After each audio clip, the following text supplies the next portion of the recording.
Hello there, and welcome to another round in the FFTCG Influencer Cup. I'm your host, Matthew Rice of Team Meta Potion, and today I'm joined by my teammate, the one and only Brian Berkeley, and our good friend, Sam Toole of the Evil Empire. Today we've got Collin Rupert of Team Coollin against Chocobo Joe of Team Avalanche, Collin on Mono Fire, and Joe on his trustworthy Earthwind FF7. Let's get to it, shall we?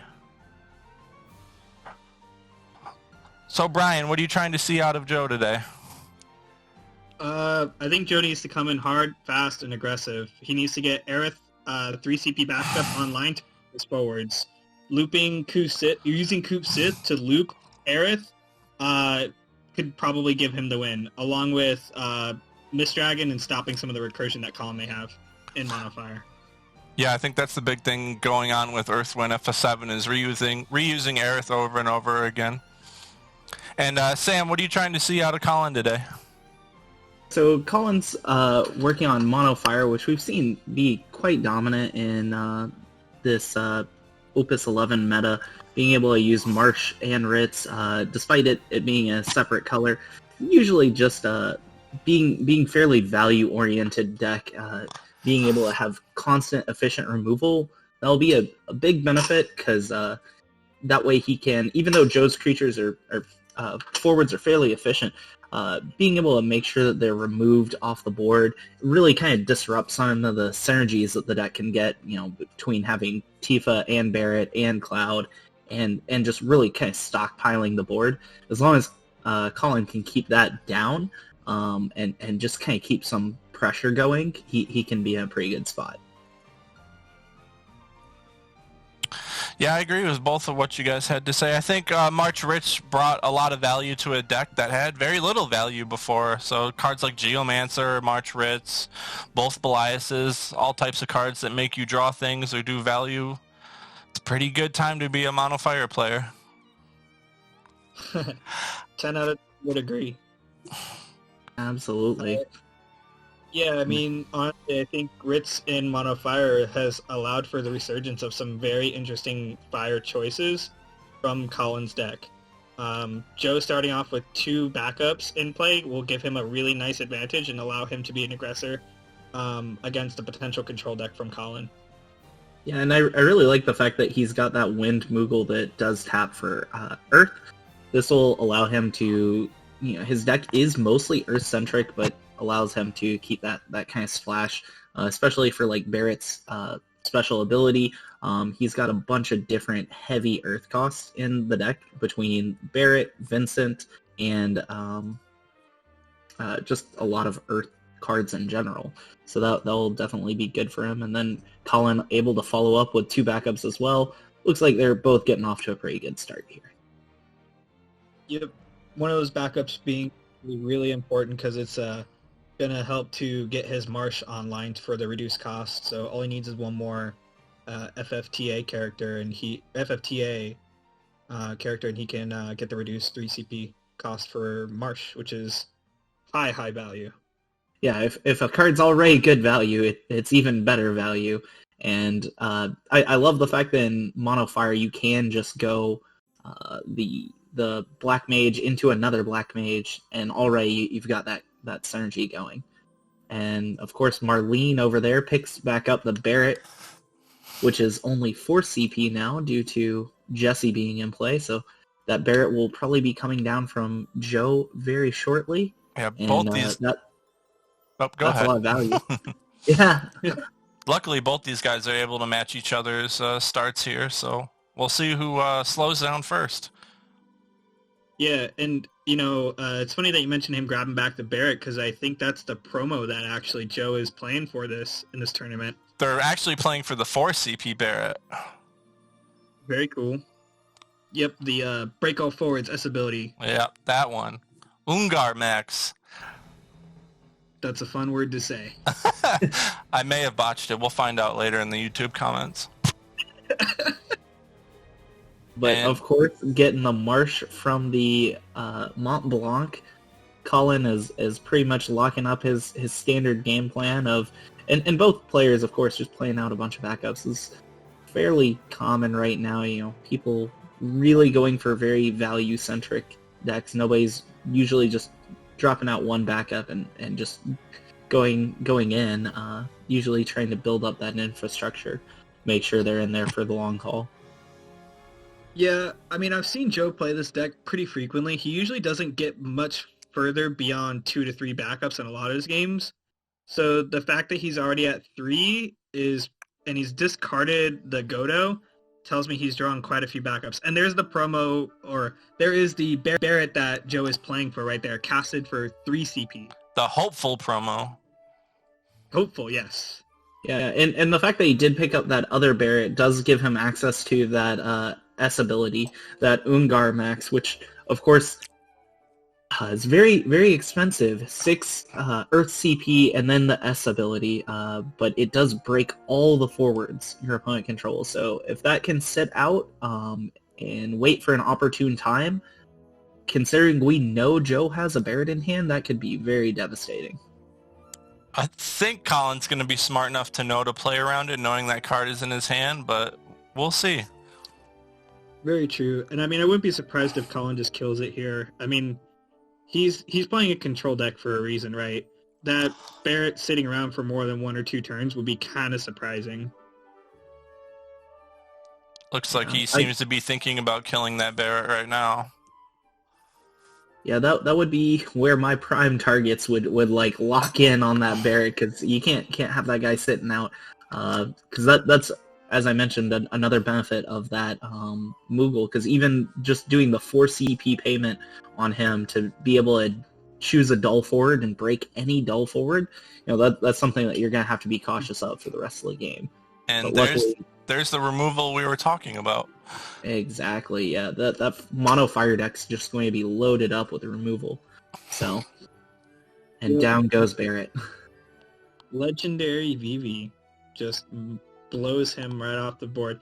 I think the thing I'd like to see really from Collin now is a Litley, because we know he has that Marsh, and that would just really get his game going.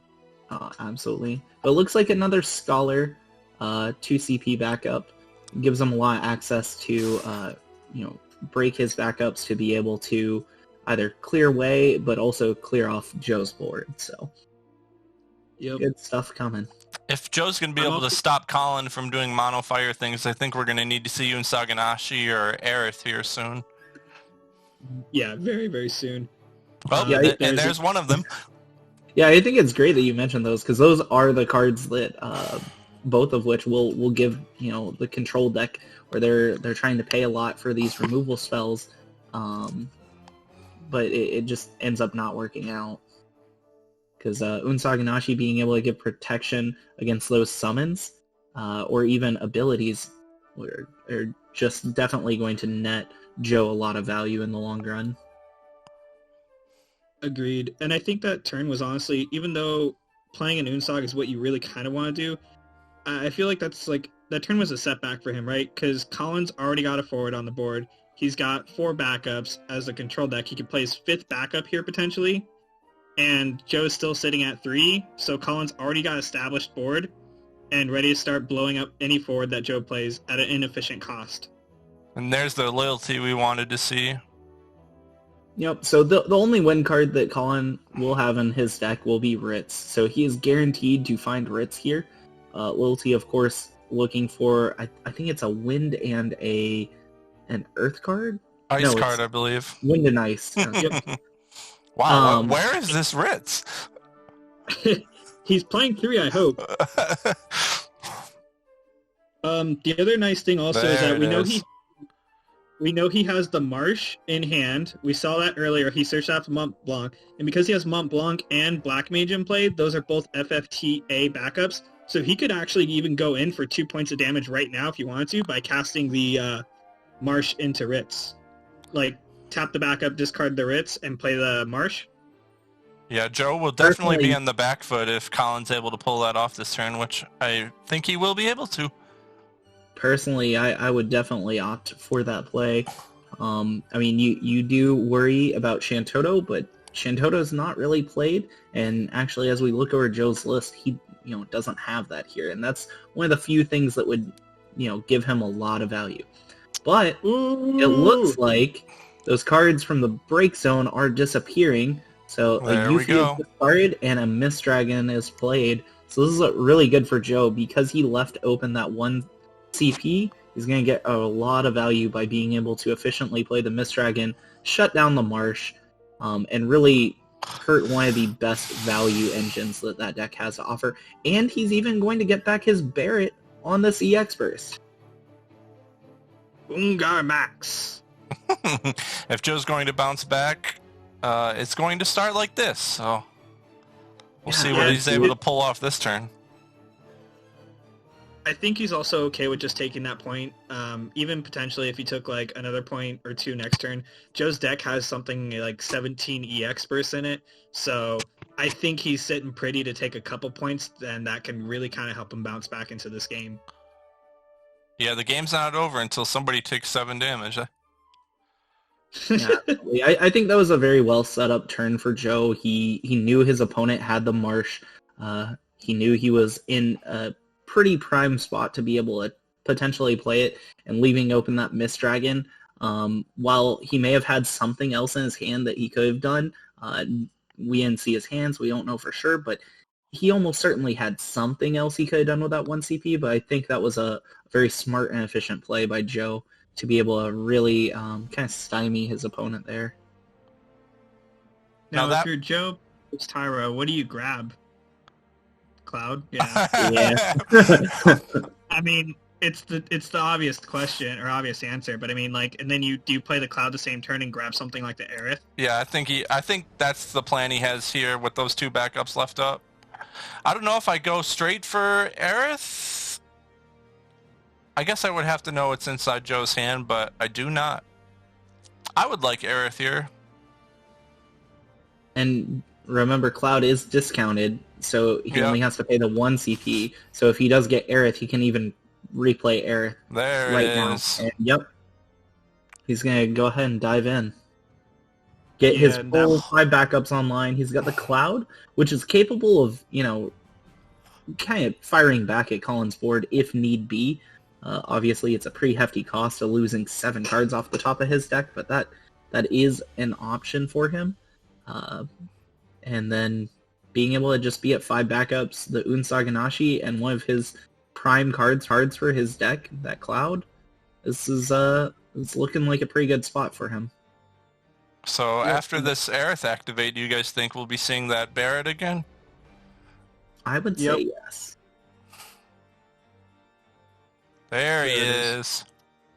Yeah, and that's a pivotal turn there for Joe. Is just real efficient play, real smart way, knowing his deck, knowing what he needed to do with the Tyro, knowing how he can efficiently lay out his turn of, synergizing the Tyro into the Cloud, into the Aerith, into the Barret. So he's really able to match Collin's forwards there and protect him with that Unsaganashi and hopefully Aerith later on if he's able to S ability. Planet Protector. Well, I think the most important thing is that Joe wanted to show Collin that there's more cards than Ritz that can untap 3 backups. Absolutely. We got Aerith, the OG untap 3 backups. Yeah. Now, if you're Collin here, I mean, you just kill the Cloud, right? Because the Cloud can generate continuous value, but then if you don't kill the Cloud, then you're risking getting Barret S ability, right? So it's like a catch-22. Well, absolutely. Yeah, Collin can pick either one, but there's still an Unsaganashi staring him in the face, so it'll be interesting to see what he does here. Yeah, so he has to essentially try to remove them twice due to that Unsaganashi. So removing the Cloud is important, but at this stage in the game, I personally, the Cloud's almost done his work. If your opponent gets another Cloud at this point, they're almost at a better spot because that Cloud, lets them tutor whatever card they need to out of their deck. So that can enable him to guarantee getting another Planet Protector. Not to mention that Cloud's only 3 CP, so trying to remove the Cloud would probably be what I would steer away from, even though it can really hurt your board. That 7 card cost can be quite crippling, so Joe be too flippant about running through that ability too often. But it definitely could set him behind if he does let it kind of run away with the game. So it's a tough choice for Collin and a tough board state just in general to try to deal with. So yeah, and I mean I wholeheartedly agree. I think the biggest hang up for Collin is if he has any experience versus this deck. I know Joe has played this quite a bit, and he typically plays the deck pretty aggressively once he gets a cloud out. And there comes a nail. Uh-oh. Woof. Right. That's a decent one to find, but I have seen better nails. Yeah, and interesting to note, he did discard another Ritz. So he has now seen all 3 Ritz. One, of course, is removed from the game, one in the break zone, and one in his hand. So once he is through those 3 Ritzes, his marshes are usually more or less dead. They're not going to be very live draws for him after that. And especially with the fact that one is already in play, now he is probably unable to cast the one in his hand. So he would actually need to let his current marsh die and draw another marsh to even be able to play either of the Ritzes at this point. So that Mist Dragon really coming back to kind of haunt Collin and leave him in a really rough spot. Yeah, and I do agree. The interesting thing is also, I did note that Joe discarded a Mist Dragon also earlier, so he's gone through 2 Mist Dragons now, and I think that's all he plays. I don't think he has also a way to recur summons in this deck, so Collin's kind of in the clear now. Yeah, as long as he can get this marsh out, then he can drop another and potentially do it. It looks like Collin is thinking of removing some of his backups potentially for the nail. But what does he go for, and is that worth trading for the Unsaganashi? If you're a Collin here, would you make any kind of those trades? I'm not quite sure I would yet. I like the party attack thought he has here. Get in while the getting's good. Maybe not. He seems uncertain. Yeah. Yeah, I'm not sure how I feel about it. I mean, honestly, you could just try and party attack, or try and chump block with that marsh. I think Joe just isn't scared of that right now, especially because now he's just staring down the nail. And we did note earlier that he had an extra Barret in hand. I don't think I've seen, looks like there might be one in the break zone. So it just depends. If Joe has the S ability, this is the prime time to use it. I think he does still have that S ability. I believe, because it was the 5 CP Barret that was in hand previously, and I don't believe I see it over there. I know I see the 4 CP. Yeah.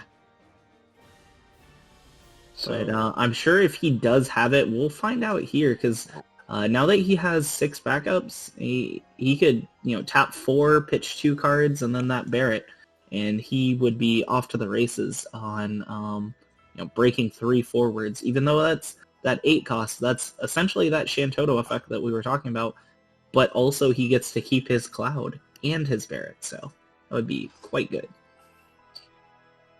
Oh yeah. I think the only thing that I'd be fearful of is, like we talked about, right? You get that marsh off the board and it opens up for a new one to come in. Exactly. Joe does pass as well. I mean, he's staring down a nail, so that is fairly fearful. Were they not sure if he passed there? Okay. Looks like he did pass. Okay. So if he is just passing here with all his backups open, I would almost... Yeah, he's baiting Collin into playing more forwards to be blown up is how I read this. Absolutely. I think we may see that Ungar Max come out.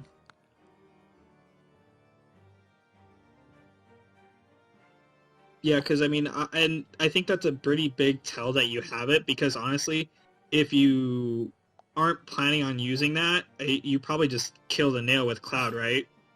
Yeah, and go ahead and just attack in for 1. If I was Collin, I'd just try to keep my value going, knowing Joe's going to spend almost entirely his whole hand to do this, but, and here we go.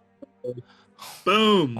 And there it is. So he paid 6 CP, tap 4 backups, pitch 1 extra card, discard that 5 CP Barret, and that has broken Collin's entire board, which 2 of those forwards are fairly disposable. Losing the Nail, especially when the Nail only drew him 1 card back, is a little rough. Nail being obviously a very powerful card in Mono Fire, or just in any deck, especially with that late game potential of just...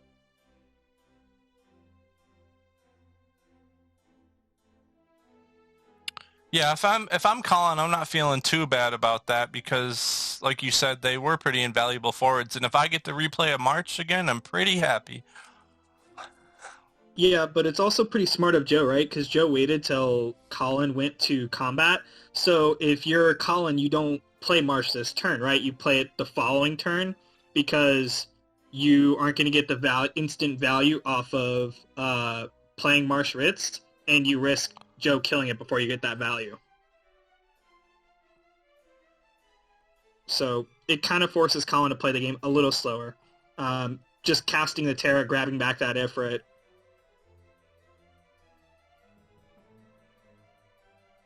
Yeah, I do really love Terra. I think she's in a really good spot in the current meta. She does allow a lot of value, and especially for a lot of fire decks that usually have just very efficient, very powerful summons.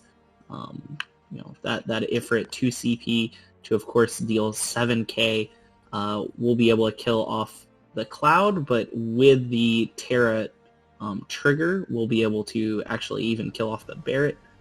Of course, we will probably see an Unsaganashi here popped to protect them. Yeah, if I am going to get rid of that Unsaganashi, spending 2 CP on Ifrit is probably one of the better choices. Yeah, essentially you're making a pretty even trade, being able to go 2 CP to a 2 CP card. So that's about as good as Collin could really hope for at this situation. Yep.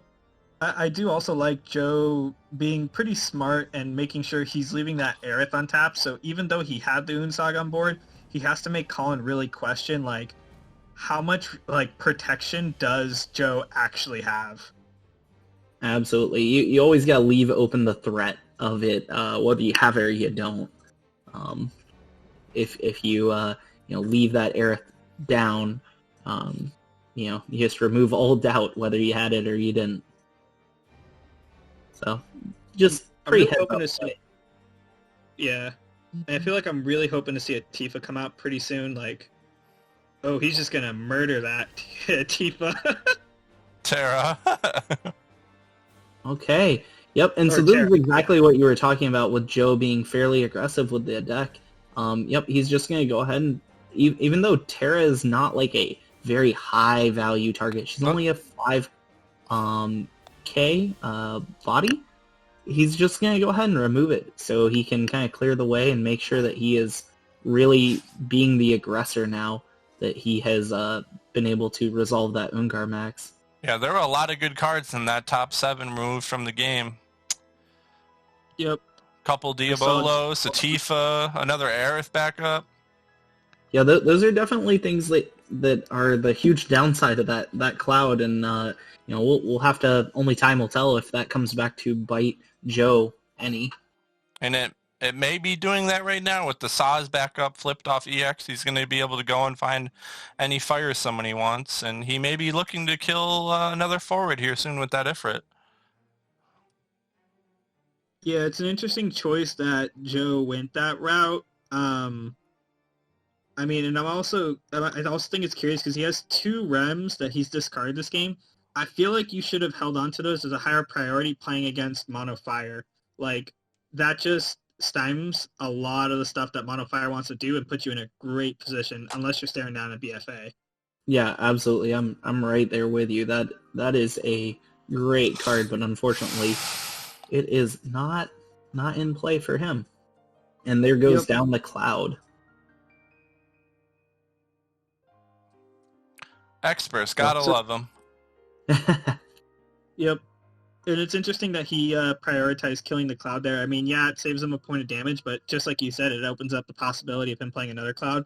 Maybe he's not that fearful because I think another Cloud did get removed off of the Cloud ability earlier, so there's only one left in the deck, but I do find that to be kind of interesting. Yeah, that's a great point. It's an interesting option on targets that he did have. So yeah, I might have just taken that point and held off, especially if I'm going to get to play this Ritz for free here. He might have just drawn the Marsh though, not had that play readily available. But this is what you were exactly talking about, where now that Joe doesn't have that second Mist Dragon, he is in prime position to just replay out these Ritzes, and that's exactly what's going to happen.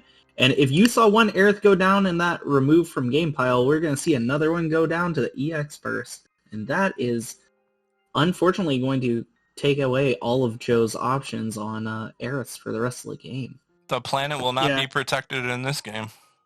Not today. I think that Joe.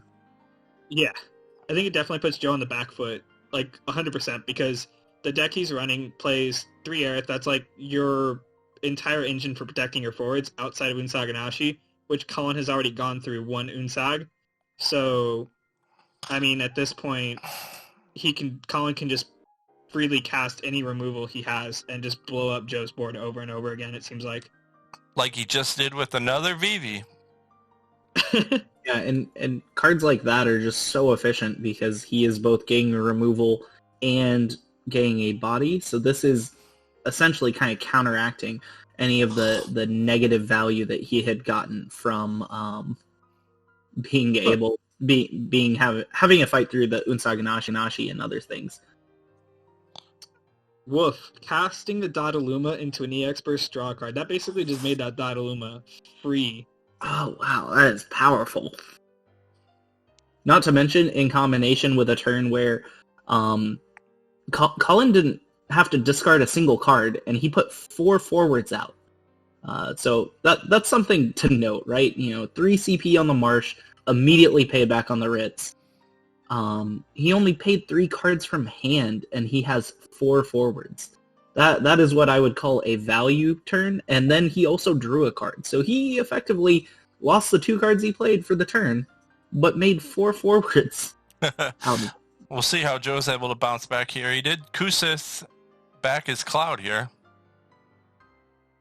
Yeah, and honestly, I mean, I know Collin's a great player, and I would imagine that Joe's giving him the benefit of the doubt, but I feel like you always still gotta leave that Aerith untapped. Like, unless Collin's counting Aerith religiously, I mean, I feel like you just always leave it up. But I imagine he's probably just gonna slam down Tifa here, so it really may not matter. Being that Tifa's only a 4 cost. If Collin's going to go wide, we need to go big. Yeah. FF7 characters are very good at getting very large. Well, it looks like we have a little bit of a deck count. I wasn't quite counting there, but it looks like we're still at about 20 cards left in deck. He probably would have liked that extra top 7 right about now. Yeah, being about 27 sounds a lot safer than being at 20, but he still has another, I'd say at least 1 bullet in the chamber for Cloud if he's able to get very aggressive.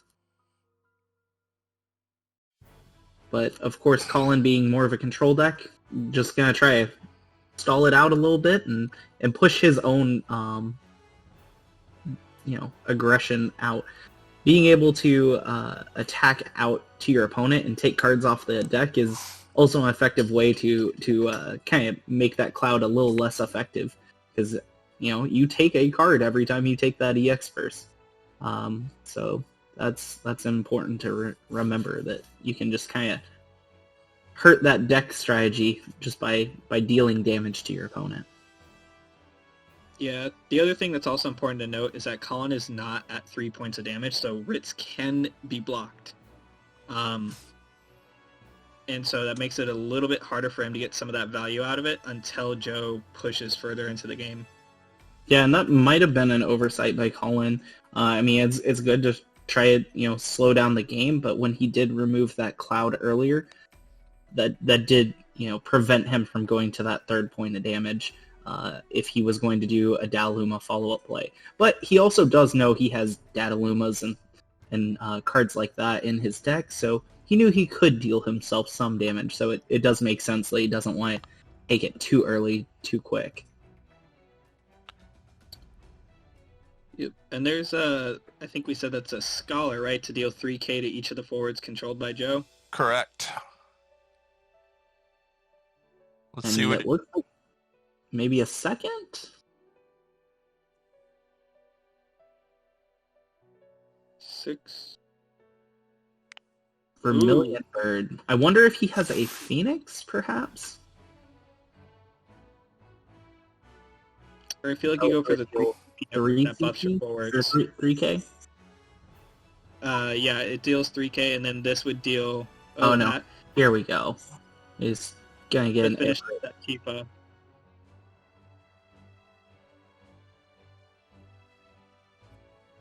Because that would blow up Tifa. Cloud becomes a 7k forward that's taken 3k damage, so he would even trade with that Vivi. Yeah, and realistically, this might, kind of harken back to the turn where Joe did pop that Unsaganashi, even though he kind of needed to be able to keep up his aggression. If he could have not popped it, it would have, being able to stop like a combo play like this might have been more devastating, honestly. Because then, Collin would have, broken one of his backups and played a summon for no reason, as opposed to just having played a summon. Oh yeah, that's pretty juicy. I think you just replace that Tifa here. I would have to say yes, because she's just so powerful. Ooh. However, he's going to go for a Vincent, and this is the new Vincent from the new set. The starter. He's got some interesting text on him. So he does have a damage 5 ability, which Joe's not at yet. But at damage 5, he can gain 3,000 power, first strike, and breaks a character every time he attacks. So that is interesting that is a way that he could kind of roll back into this game if that Vincent can kind of get online. And now he is at that 5 damage, probably going to go to 6 here. I think this is the end of the game, because that Dataluma can still attack, so Joe'd have to pull out some real game showstoppers to not be out of it here.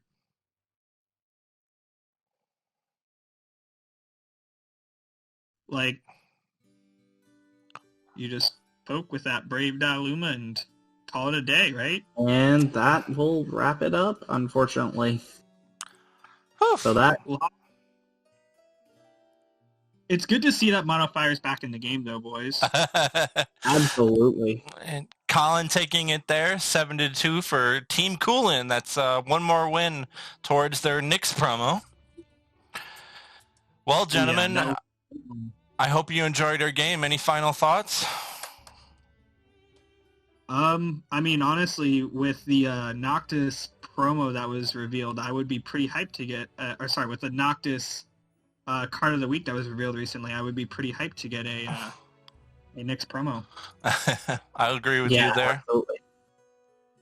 Yeah, I mean, this definitely just shows you the power of Marsh and Ritz being able to still fight through, even through the Mist Dragon. I think Joe set up an early turn, but that one turn where Marsh, Ritz, Vivi, and Dataluma all came out, a little too powerful. Yeah, I think what really swung this game in favor of Collin was that Collin, as the control deck, got really ahead on the backup race. Joe kind of went on the back foot, and then he tried to crawl back into the game and used a Cloud ability to break it forward, and unfortunately removed some of his key cards from the deck.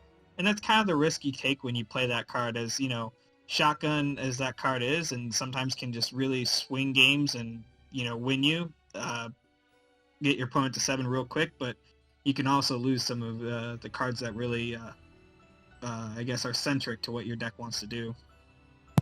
Well, thank you for joining me, guys, and thank you to Square Enix for giving us this opportunity. Make sure you guys watch the other game this round. And, yeah, I'm really excited to see how the rest of the Influencer Cup plays out. All right, then. Well, thank you very much, guys, and take